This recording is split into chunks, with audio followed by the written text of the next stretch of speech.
Merci, Papa, pour les sacrifices. Que Dieu t'accueille dans ton paradis éternel.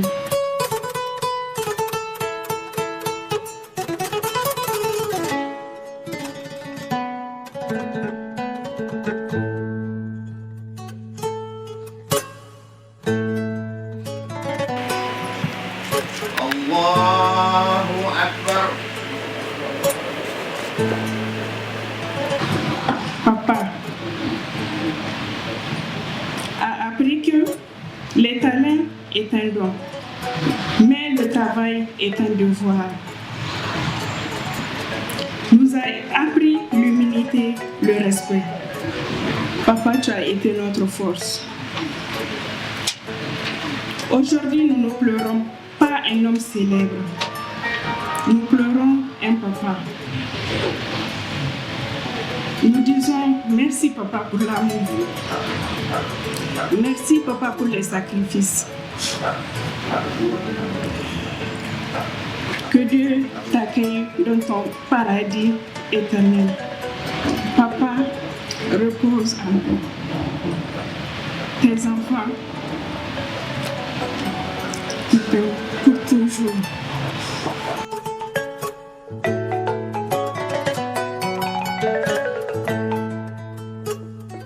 C'est la lumière de la culture malienne. Depuis Las Maravillas, c'est eux qui nous ont réveillés, c'est eux qui nous ont poussés à faire la musique. C'est le doyen. Et c'est devant, quand Dieu veut, qui peut apprécier personne. Je sais qu'il va rester dans la tête des gens, il va rester. Il est immortel. Il a laissé tellement d'œuvres qu'il est immortel. Bongana. Il est immortel. Il perd son âme. J'ai eu à travailler avec Bongana depuis 1975, quand j'étais au Koulissar de Koutiala et quand Silar Production a eu à me contacter pour venir enregistrer mes premiers albums. Il m'a confié à Bongana. Au studio JBZ en Côte d'Ivoire. Moi, de ce moment jusque-là, je n'ai jamais fait d'album sans contacter Bongana et il a toujours été pour moi un soutien, un moralisateur et un formateur en même temps. John Misakanika, on en est à la tête. Donc il a fait son temps, il a fait son devoir. Il a fait son devoir. Donc maintenant, nous on n'a pas cherché à avoir autre chose.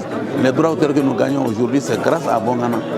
Sur le plan international, c'est Bongana qui nous a lancé avec Silar Production.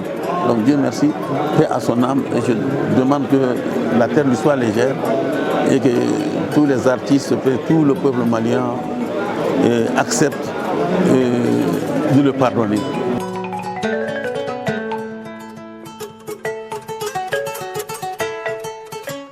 Toutes les condoléances à la grande famille. Et je tiens aussi à adresser les condoléances de Adjas Mono, l'artiste avec qui j'ai travaillé à Bongana Maïga. Elle à Paris, elle adresse ses condoléances les plus sincères à toute la famille culturelle, à toute la famille de Bongana Maïga. Effectivement, l'homme, c'est un baba pour moi. C'était notre mentor. J'ai commencé à travailler à Bongana depuis les années 2000.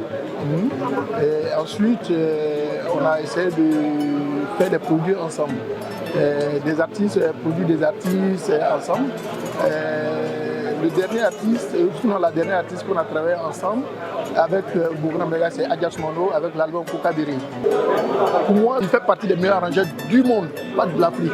Parce que vous avez vu l'album Kokabiri, l'album de Kamadiri, Keret Adams, vous avez vu les œuvres que c'est touche. Quand il touche, quelque chose, ça devient de l'or. Donc, on a perdu un grand monsieur, on a perdu un baba de la culture. Et je pense que c'est cette rigueur dans le travail, c'est ce sérieux dans le travail que les jeunes doivent s'imprégner maintenant. C'est ça qu'il a laissé derrière lui.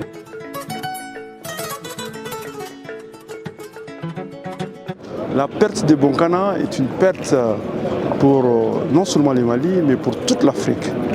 Bongana était l'un des meilleurs d'entre nous.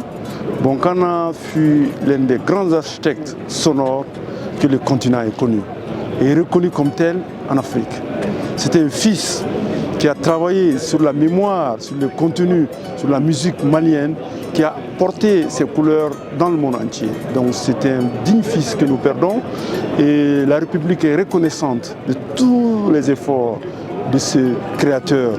Bonkana n'était pas seulement un grand artiste, Bonkana était un visionnaire, un grand créateur, en son temps un grand organisateur, un homme de culture par excellence qui avait la passion et qui avait foi à son pays.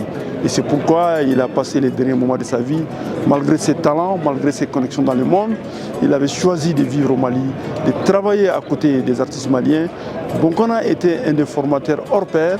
Donc Bonkana, c'est un pilier de la musique malienne et africaine, et notamment à travers la création du groupe Africando et aussi du groupe Maravillas, où il a fait les plus belles notes dans notre continent. Et donc c'est des mémoires d'hommes. On se rappelle toujours de Tungaguna, on se rappelle toujours d'Africando, de Maravillas, qui ont été des mémoires. Donc cette production sonore va rester et pour soutenir son travail, son talent. Donc Bonkana va rester. C'est vrai, son corps est parti, mais ses œuvres resteront après lui.